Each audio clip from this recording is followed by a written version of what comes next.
Okay, in this circuit we are controlling both a LED and a servo motor through a potentiometer. Let's quickly look at the connection. First, the potentiometer terminals are connected to ground and to 5V VDD in this case. The intermediate terminal goes to analog pin A0.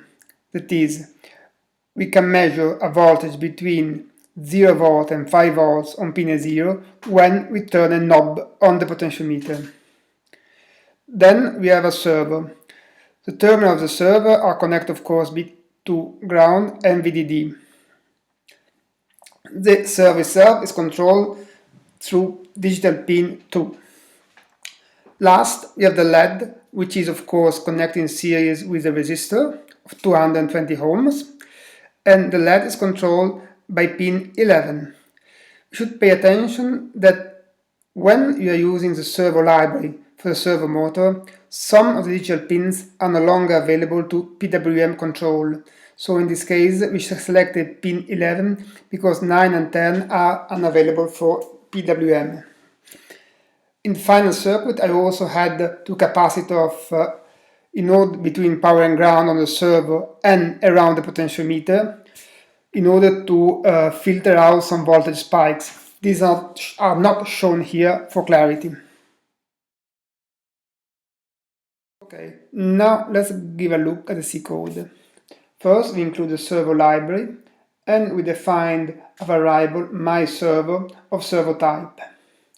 We define the digital pin 11 as a pin connected to the LED and the analog pin A0 as a one connected to the potentiometer.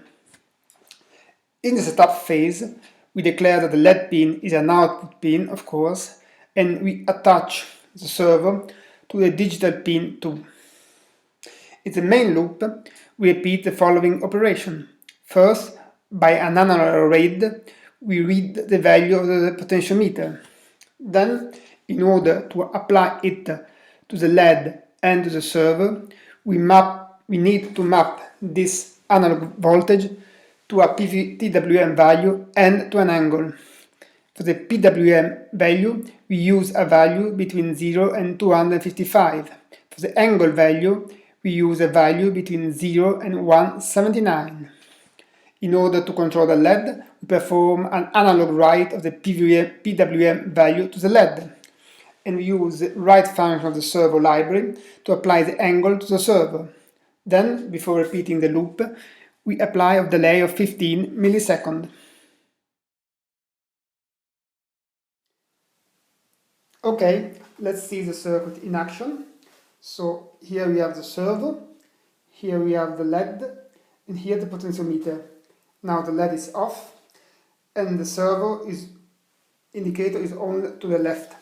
Now I'm turning the potentiometer, and you see that the LED is slightly lighting up, the servo is turning,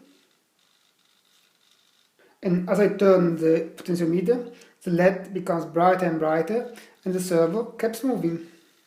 So this is it. I'm going back back, and everything goes back to LED off and potentiometer to the left. Thank you.